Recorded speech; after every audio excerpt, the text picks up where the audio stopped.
I've never let my dough ferment for this long, and as you can see, this loaf is very flat, but I think that's because I didn't score it correctly. I learn something new every time I bake. I'm curious to see what the inside looks like, because the longer you let it ferment for, the more air pockets and bubbles you get, and ultimately the more flavor.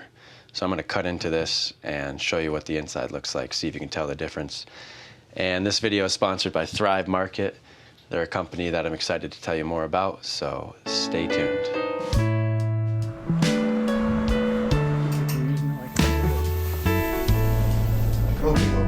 Yeah. Yeah, like you had a machete, you would just snap it off. First swim of the year.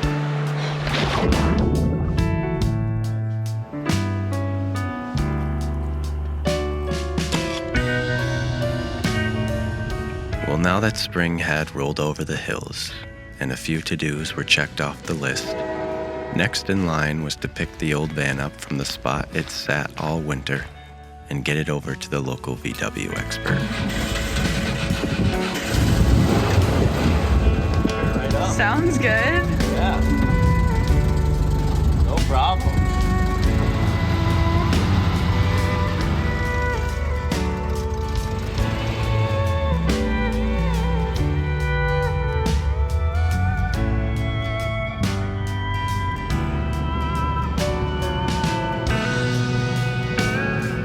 It needs electrical work and a few other odds and ends, but once that's all square, we'll be building out the inside.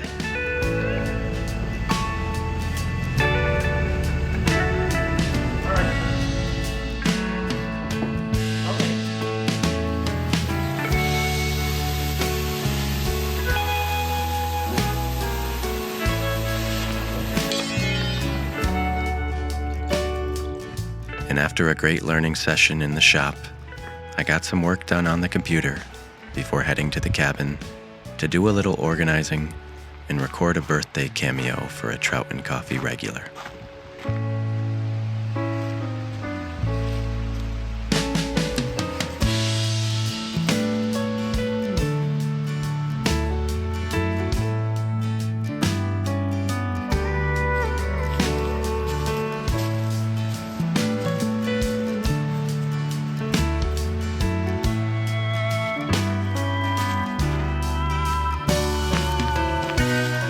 And I took note of the fact that we still had weeks before the forest would fill in, which is a good feeling and a sigh of relief, as it feels like life goes into hyperdrive once the earth fully comes alive.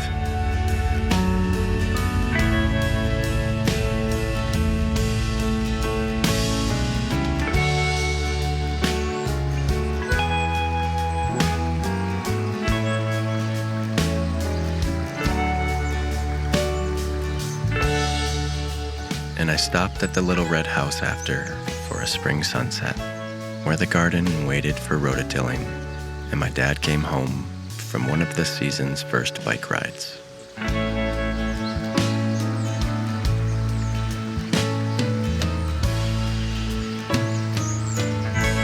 And then it was back to the apartment for long work days, broken up by baking and cooking in the bright new kitchen. All right, let's see what we got here.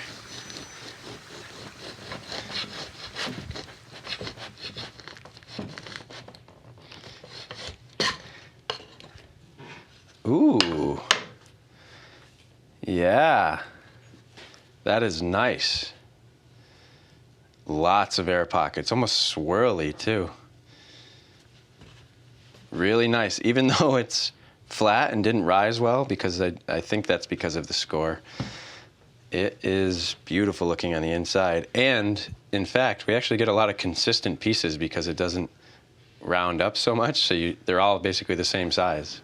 So since we redid our kitchen and created a lot more space, usable space, cooking and baking has become so much easier. Having our ingredients out on the open shelves and in the new pantry really makes a difference. It makes you excited to cook. It gives you more ideas. And one thing that has also really changed that is Thrive Market. Thrive has made it so much easier. Thrive Market is an online membership-based grocery store on a mission to make healthy living easy and affordable for everyone. Our closest grocery store doesn't really have a great selection of organic and natural foods. They have some stuff, but when you go on Thrive, they have everything. I mean, they've got wine, meat, seafood, frozen veggies. If you could build your dream grocery store with the absolute best products, that's Thrive. And then they just ship it to your door. Their site is very clean and easy to use. There's all different kinds of filters, vegan, keto, gluten-free, different brands, anything you want to do, it's all there. They have so many options and they're all cheap.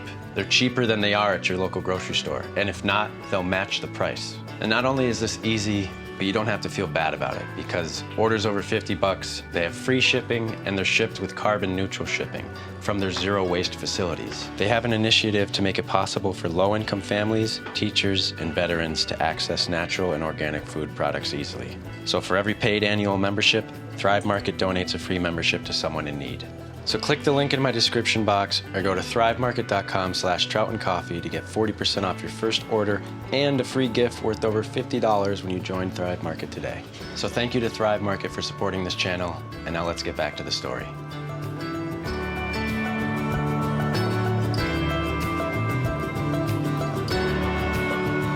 So if you watched my last video, you know I recently turned the big 3-0. But what happened a few days before, I never expected. Mason invited me over for a dinner earlier in the week, and when Saturday evening came, I took the orange bus over the mountain.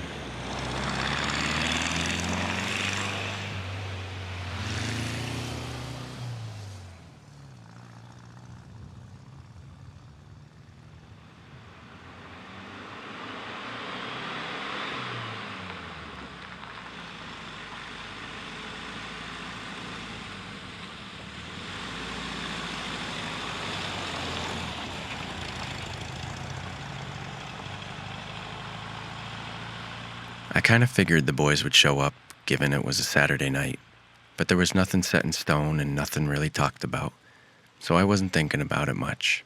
And when I arrived, it was just Mason. You're gonna flush that toilet. We'll use this. I got the toilet. Hold on, wait. I'll go ahead and show you the toilet. She's got that. I got this thing. Alright, well, we gotta move this car. It was cool. Wow, no fucking Happy American birthday, man. Wow. What? Happy birthday! Thanks. Happy birthday, kid. Yeah, good on you, pal. Little did I know, Allie had coordinated with everyone and set up a surprise party. And she even got one of my best friends up from Connecticut. What's up? Are you kidding me? How in that? Jesus Christ. Happy birthday. Thanks, man. You're welcome. I've never had a birthday party like this in my life. I didn't want to surprise. We need a size comparison. There's no way to glass. Yeah, that could have been a huge tree. It really was the first surprise party I've ever had. And having everyone show up like that was the best gift in the world. It was Jack's birthday a few days earlier, too. And Yolani baked a cake, and Mason and Chef Chris made sliders. And just having everyone together in one room again was like a warm hug.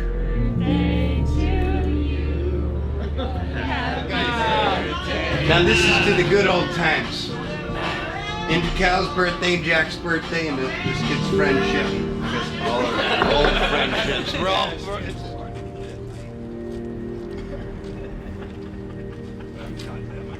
It's good to know you have people in your life who really do care, no matter how long you spend apart. That's one of the most valuable things there is. And there were stories told under the spring stars and the glowing moon in early April. It was the best birthday I've had for as long as I can remember.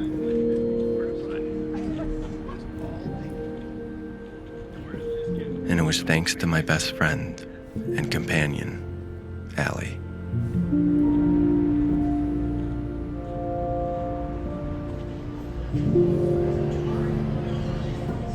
And Hunter hung around the next day, and we had a great little Sunday.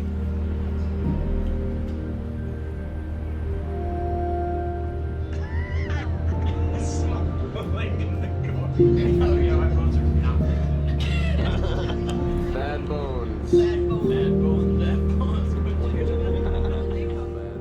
And then on my birthday morning, Allie gave me some fantastic gifts, including a cocktail smoker that she made by hand.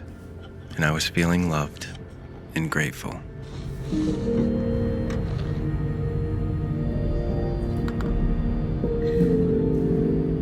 And then that evening, we went to the Little Red House for a dinner.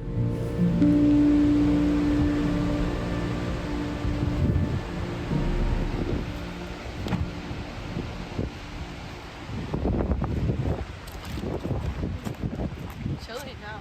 It is. You get this little night.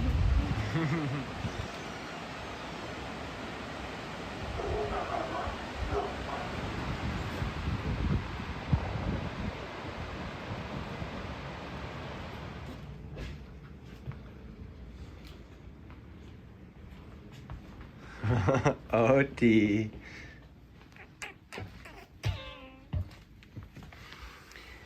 O.T.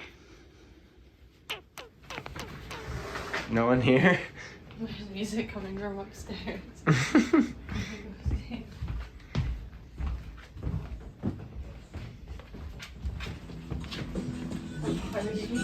Hi. Dad's just sewing. And my mom was upstairs working on her Etsy products, while my dad was still out on a bike ride. And so Allie and I wandered around the yard in the amber light. This is the time of year? After the maple wraps After up. the maples? Mhm. Oh. They're pouring now.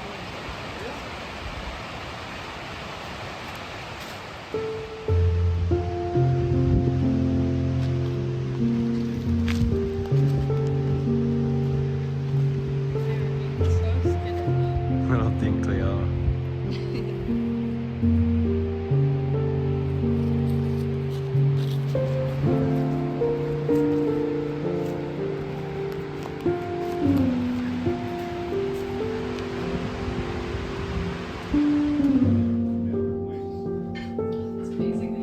Yeah, because my first one. You know, they worked great for him. But Ralph tied the small stuff, which Joe didn't bother with, like the 18s. Yeah. And my mom cooked a delicious salmon dinner, and we watched Curb until we were tired.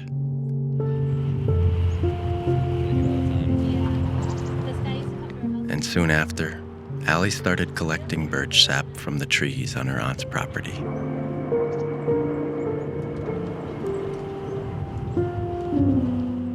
And I was reminded of when I was in 8th grade and would hang out with the chickens at my parents' house, and how happy it made me to be around them, and how badly I longed for a farm of my own.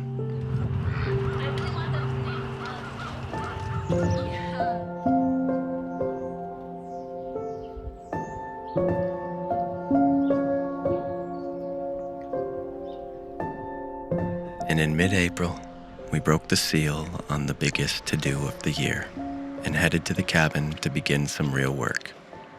But first, we had to indulge in a yearly tradition while the water was still cold.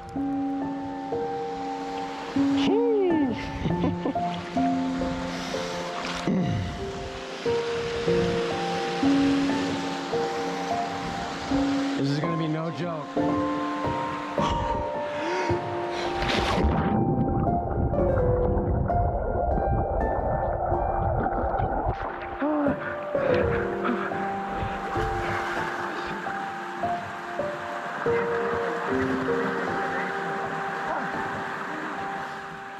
And on a whim and out of the blue came a blonde baron in a squeaky truck. How's it going, brother man? Good, how you doing? Growing along here. Look at you all dirty. Oh, we spray foamed it. Nice. Oh, Yeah, you haven't been in here. Now we have to scrape a bunch off upstairs. Of course you do. I couldn't have asked for better timing, as John would get us on the right track finishing the ceiling, which we needed after all the time away from building. All right, good. I always want to give it a good bounce. Right now, you're perfect. Look at that, it's good height. All right, I'll go get my tool belt. Thing over the thing. pretty thick. Like literally, you're gonna take one of these and rip a 45 on each side and just go. Well, we'll try to go closer from now on. That's a lot. You might as well just like throw a bale of paint up there. Bale. All an architectural. So you bevel the edges like that, you see? Where they run into other boards, so it looks nice because each board has different consistency. So if it was like, you know, flat to flat, you'll see, it looks really nice.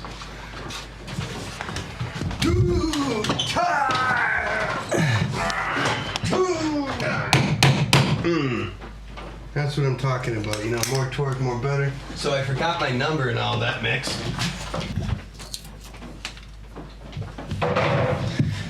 See, like, how this is kind of coming out this on. No. 95. Oh. All right. And even Jack showed up. And Allie and Jack went and brought back some country pie. And John and I made great progress on the shiplap. I could hear humans, but I didn't see anything. And on the ride home, I thought about how much it means to show up for someone, especially the unexpected days and the little visits after work. Your presence can say more than 1,000 words ever could. And I want to continue to make presence a priority, because there's nothing like being face to face with a person you care about and seeing in their eyes that they care about you too.